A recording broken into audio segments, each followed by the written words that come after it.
Okay, guys, so word on the street is that Errol Spence Jr.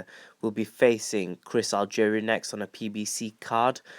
Very, very exciting news. I'm very, very thrilled to hear that this fight is finally something like this is getting made for Errol Spence Jr. because Errol Spence is a fighter who needs to step up in competition. And until he steps up in competition, we will not be able to see how good he is. Yes, he stopped Adrian Broner in sparring. That is true. However, the thing is that even though he stopped Adrian Broner in sparring, I'm not thoroughly impressed with that, simply because Adrian Broner is too much of a small fighter for someone like Errol Spence. And when Errol Spence is fighting, he fights, maybe he fights 147 pounds, but I mean, when he's fighting in sparring and he's training, he's quite a big welterweight. He must be over 158, 160 pounds, around about that weight. So Adrian Broner is nowhere near that. So for him to stop Broner, that doesn't impress me. The fact that he's given Mayweather a black eye, it's a black eye, and what, you suffer that in sparring. Yeah, he caught Mayweather, maybe, whatever. We don't even know if that's true. Anyway, moving on. Errol Spence, I'm very impressed with him. He's an exceptional fighter. However, I'm not buying into the hype just yet. I want to see Errol Spence prove to me that he can do what he's doing against these ranked fighters against actual fighters at 147 pounds. See, there's ranked fighters, people who are ranked, such as Kevin. I don't know what his first name is, but Bizier. He's ranked. Georgia Dan is ranked by the IBF, but that doesn't make them legit fighters. They're not actually top 10 fighters. They're actually bums. When I say bum, they're good fighters, obviously, solid fighters, but bum on the elite level. I mean, 10 fighters in the welterweight division I could name you right now who are better and active. Manny Pacquiao, Brandon Rios, Timothy Bradley, Amir Khan, Keith Thurman, Errol Spence, Sean Potter, Kell Brook, who else? Chris Algieri. There are so many fighters. Saddam Ali. There's 10 for you right there. Really, that's just 10 fighters I've just quickly named at the top of my head. Danny Garcia, Lamont Peterson will probably be moving up. And the list just goes on and on and on. I mean, I could name you 15 fighters, if I thought about it, maybe 20 who are ranked well above some of these fighters. I mean, Kell Brook, really? Is he fighting even a top 10? No, I really don't think Kevin Bizier is anywhere near the top 10. He's fighting a guy who's maybe should be ranked 20, but it's just the way the sanctioning bodies and everything goes. But I mean, Errol Spence is Van Heerden. I don't think Van Heerden is really necessarily better than any of the fighters I've just named. I really don't. Diego Chavez, is he better than him? No, I really don't think he is. So, I mean, Errol Spence really needs to step up his competition. And I think Chris Algieri, he's going from fighting someone who, Van Heerden and these guys who probably are ranked, in my books, will be ranked around about 20, 18 on the 147-pound division list. But, I mean, Chris Algieri, for me, he's a top 10 fighter. Maybe number 10, maybe number 8. But he's a top 10 fighter. I think he beats a lot of people at 147 pounds. I think under John David Jackson, who also trained Sergey Kovalev, who was around. If you guys cast your minds back, I was a bit young, but I mean, I don't even know if I was. Yeah, I was flipping really damn young, but I mean, when John David Jackson was fighting, okay, so let's just cast your minds back to Bernard Hopkins, Roy Jones era. John David Jackson was being mentioned by Bernard Hopkins in them days, and he was a solid fighter, who mixed it up with the very, very best. And if you look at his losses, they came in the latter part of his career. For quite a considerable amount of time, he was undefeated. So John David Jackson, I'm not really too familiar in his fighting career, to be honest, but I know he was around in the Roy Jones era and the Bernard Hopkins era, and he was a name in that era, in that division. So John David Jackson is an excellent trainer.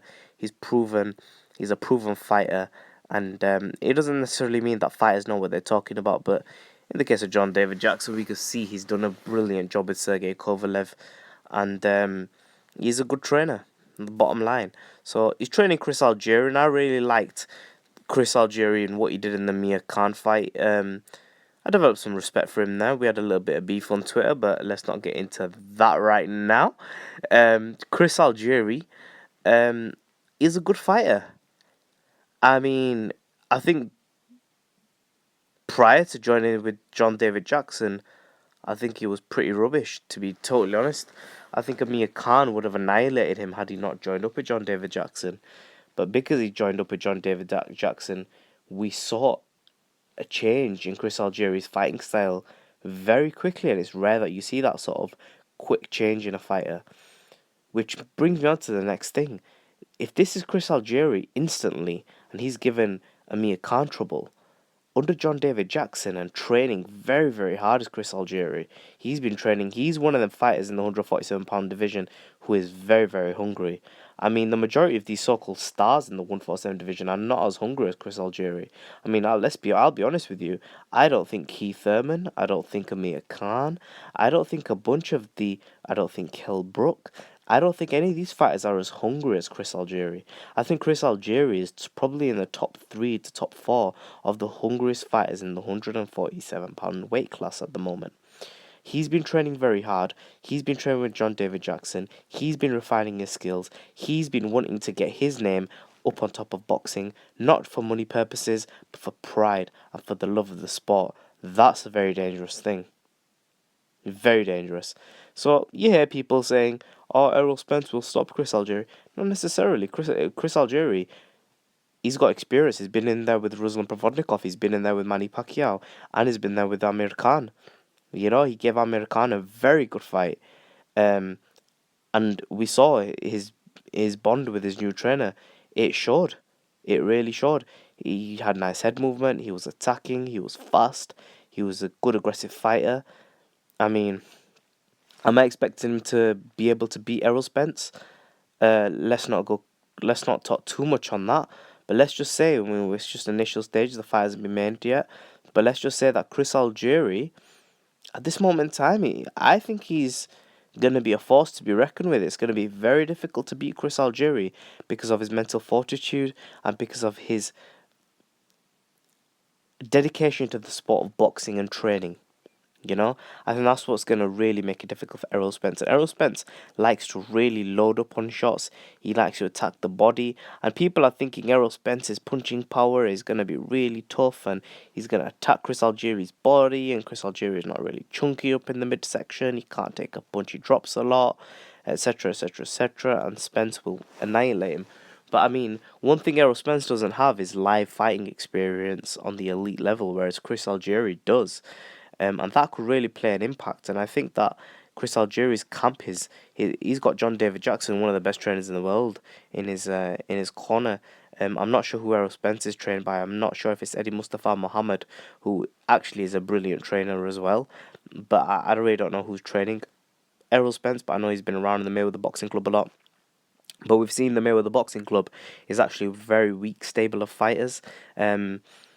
But Errol Spence is, I do believe he's the truth, and I do believe he's been in the ring with Floyd Mayweather Jr., with Adrian Bronner, and with several other Ashley Theopen, and some very good fighters.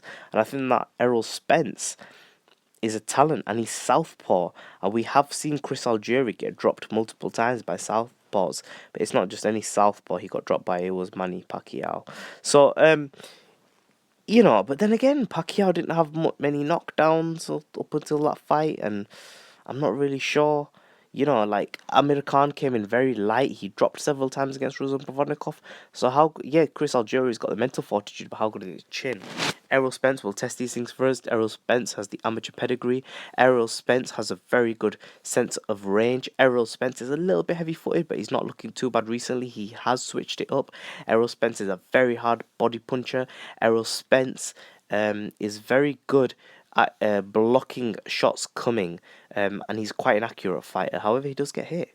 So it's going to be a very good fight either way. For Chris Algieri to win, he'd have to outpoint Errol Spence, which is a very difficult task. I don't think he can knock out Errol Spence. I think in that sort of fight, I think Errol Spence will prove to be the smarter fighter with a higher connect rate and connect the punches that matter on Chris Algieri, and we have seen Chris Algieri hit the canvas. So against a fighter like Errol Spence, who is quite considerably big at the weight class, it will actually, surprisingly, in my opinion, be one of the biggest fighters Chris Algieri has ever fought in terms of weight. Yeah, he's beaten Emmanuel Taylor. Yeah, he's been in against Pacquiao, Amir Khan, lost them 2 fights. Yeah, he's beaten Ruslan Provodnikov, but I don't think he's been in with anyone as naturally heavy as Errol Spence is. But please leave a comment section below. I think it's an excellent fight. I really want to see it. Errol Spence versus Chris Algieri in a bit, guys.